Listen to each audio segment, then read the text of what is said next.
Nous sommes à Neuilly-sur-Seine, dans la salle des marchés de Crescendo Trading Paris, avec son directeur Tarek El-Mari. Aujourd'hui, on va parler d'un sujet bien précis, l'affaire Navinder Singh Sahoe, dont on a entendu parler récemment, puisqu'il s'est fait arrêter en Grande-Bretagne par rapport au crash de mai 2010. Il y a notamment une histoire de 40 millions de dollars de son côté. Ça a fait grand bruit outre-Manche et outre-Atlantique. En France, on en a assez peu parlé. Ça concerne...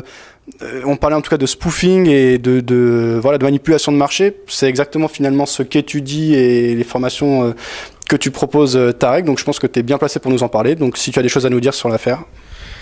Donc merci de me donner l'occasion de revenir sur cet événement qui a eu lieu la semaine dernière. Donc on a appris l'arrestation de Navinder Singh Sahoe.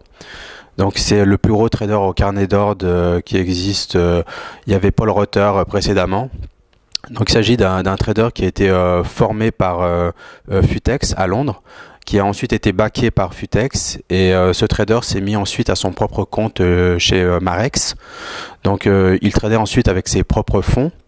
Donc lui il traitait essentiellement du S&P 500.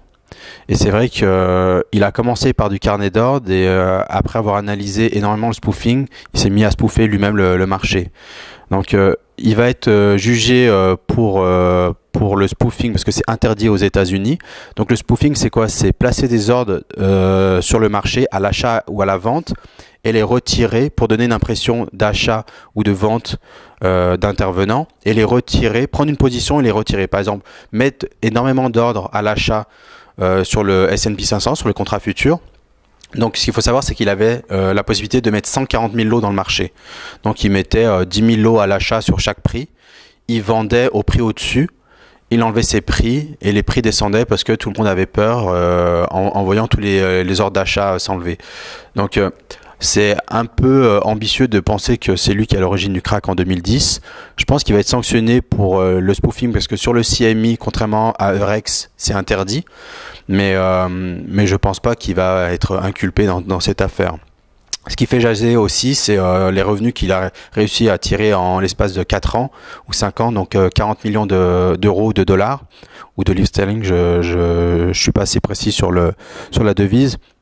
Donc c'est surtout ça en fait qui choque les institutions et le CME qui devaient trouver un coupable. Ils ont pas réussi à trouver d'où venait le crack en 2010. Ils ont un trader qui fait une grosse partie du volume. Comme ils n'ont pas de solution, ils disent c'est Navinder qui est à l'origine. Tout le monde savait que Navinder c'était le plus gros trader à Londres et de loin, mais de là à dire que c'est lui qui a fait baisser le S&P 500 de 10% et de créer le flash crash, je pense que l'enquête va nous permettre de voir exactement ce qui s'est passé.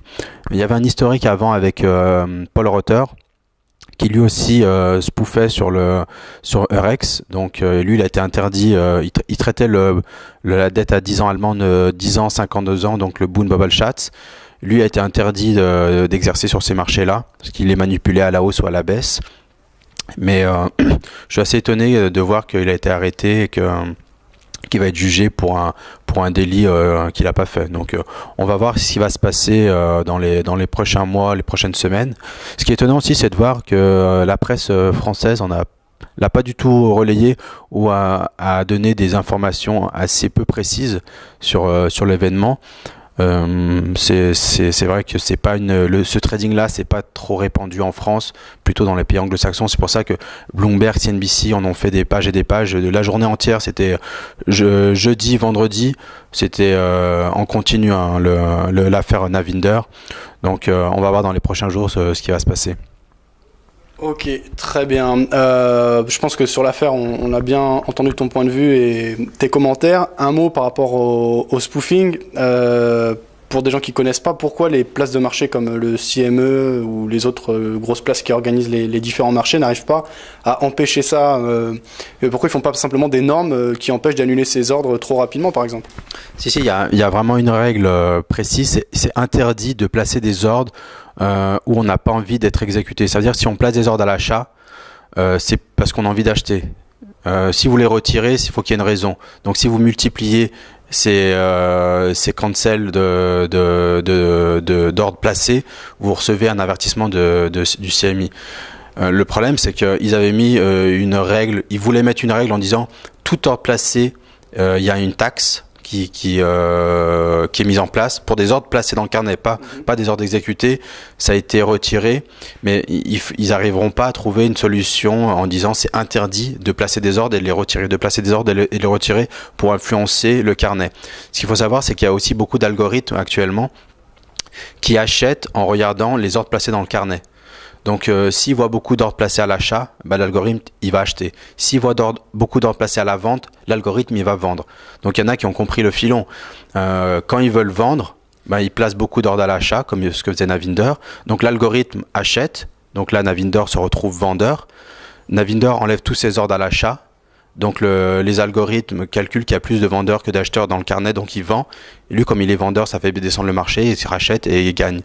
Donc, en fait, ils manipulent les algorithmes qui, eux, se focalisent uniquement sur les ordres placés dans le marché. Et il y a une règle qui dit c'est interdit de le faire. Donc, c'est vrai que même malgré cette règle-là, il y en a qui le font et qui risquent de la prison. Ils risquent vraiment de la prison. Donc, voilà, c'est un risque qu'il a pris. Et il va être sanctionné pour ses ordres, pour le spoofing, donc les ordres enlevés, non exécutés. Maintenant, il faut voir s'il va être inculpé aussi pour avoir fait le cracker en 2010. Donc, ce qu'il faut savoir, c'est que, comme on l'a vu jeudi, vendredi, ils ont passé beaucoup de temps dans la salle de marché de Futex, où on avait fait ensemble une vidéo. C'était en décembre 2013. Donc, on a pu voir qu'il y a beaucoup de traders qui traitent sur CME, S&P, sur le Boon et sur le Rostox. Tout le monde regarde ces indicateurs que sont les ordres d'iceberg, le spoofing. Après, il faut avoir quand même énormément de quantité de lot pour pouvoir le faire.